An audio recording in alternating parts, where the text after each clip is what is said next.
A gente vai conversar então um pouco agora sobre lançamento horizontal. Lançamento horizontal é um lançamento onde o objeto, o corpo, só vai ter uma velocidade no eixo X no início do movimento. A velocidade no eixo Y no início do movimento é zero. Então, no eixo X, no início do movimento vai ser a posição zero e aqui no fim é um SX, é a posição final. No posição inicial, nessa orientação, eu coloquei 0, aqui estou colocando posição inicial X. Aqui vai ser pode ser a distância, às vezes ele dá esse número, às vezes vai perguntar esse número daqui. Então, isso daqui às vezes vai ser uma incógnita para a gente. Quando eu estiver falando de lançamento horizontal, eu vou ter que ter a seguinte ideia. Esse objeto que está sendo lançado, que vai receber essa trajetória parabólica, metade de uma parábola aqui, a gente vai dividir o movimento no eixo X e no eixo Y. Então agora a gente não olha mais para o objeto em si durante a queda, a gente vai olhar para a sombra que ele vai projetar no eixo Y e para a sombra que ele projeta no eixo X. Então agora o nosso objeto de estudo não é mais o corpo que está sendo lançado, mas sim a sombra que ele está fazendo no chão, que é o eixo X, e na parede, que seria o eixo Y. Aqui eu estou desenhando um morro, mas dá para imaginar como se fosse uma parede aqui. Então, durante toda essa trajetória aqui de queda, a gente está olhando a sombra dele, a gente não olha mais para o objeto. E a sombra no eixo X, ela tem um movimento uniforme.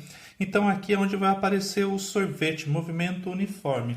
Agora, a sombra no eixo Y, ela tem um movimento acelerado. A gravidade está puxando essa bolinha para baixo. Então, aqui a gravidade durante todo instante está puxando essa bolinha para baixo. A força peso, a gente vai discutir mais detalhadamente. Por enquanto, vamos falar só que é a gravidade.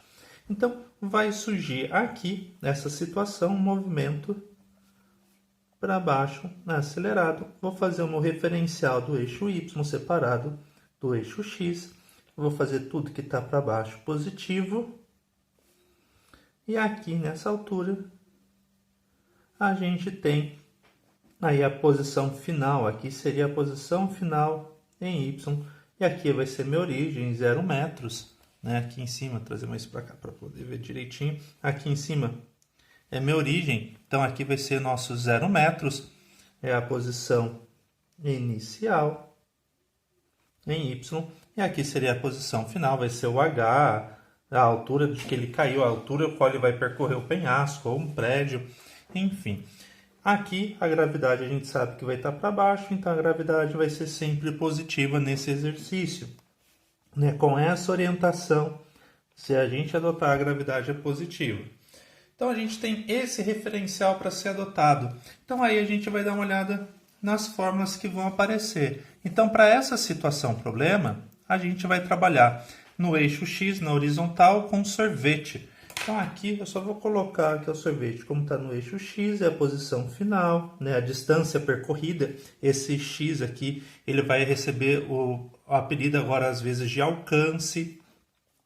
Posição inicial no X, velocidade do X. Essa é a velocidade de lançamento na horizontal, esse é o Vx e o tempo. Agora aqui um detalhe, o tempo que a sombra demora para percorrer a parede é ao mesmo tempo que ela vai percorrer a distância no chão. Então, tempos são iguais, porque é o tempo de queda do objeto. Então, o tempo que a sombra fica deslocando, tanto do eixo X quanto do eixo Y, tem que ser o mesmo tempo, que é o tempo de deslocamento do objeto. Na vertical, a gente está olhando tudo com relação ao eixo Y. A aceleração agora passa a ser a gravidade. A gravidade é a nossa aceleração. Aqui. Outro detalhe, velocidade inicial aqui vai ser zero. A mesma coisa vai acontecer aqui. Essa velocidade inicial é zero, porque ele só tem velocidade no eixo X. A aceleração é a nossa gravidade.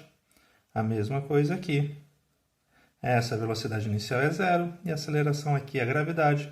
E esse ΔS é a altura do qual ele está caindo. Ele vai chegar ao chão.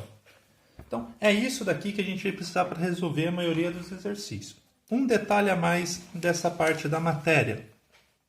Quando a gente estiver falando de lançamento horizontal, algumas vezes ele pergunta a velocidade que o objeto vai tocar o solo. Cuidado, quando ele chega aqui no solo, na iminência do tocar na hora que ele bate, ele tem a velocidade no eixo X que é constante, não tem ninguém mudando a velocidade no eixo X, a gente vai desprezar a resistência do ar, então a velocidade no eixo X sempre vai ser constante, por isso que a gente usou sorvete, e no eixo Y a gente tem a gravidade acelerando.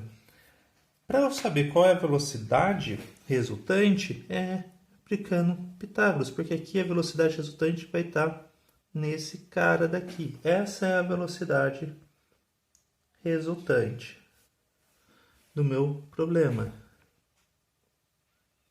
Então aqui a gente vai formar um triângulo, né? Só deslocar esse cateto para cá, a gente fecha um triângulo. Aqui seria o VY, então ficaria com essa cara daqui, né? Esse cateto seria o VY na hora que toca. Aqui a gente tem ainda o Vx e aqui a velocidade resultante. Então, aplicar Pitágoras nessa situação. Então, a velocidade resultante ao quadrado é igual a Vx ao quadrado mais Vy ao quadrado. Então, é uma outra pergunta que poderia ser feita e a gente usaria essa ideia. Porque na hora que está tocando no chão, ele chega com uma velocidade x que é constante, mais o Vy. Então, é isso que é o nosso lançamento horizontal.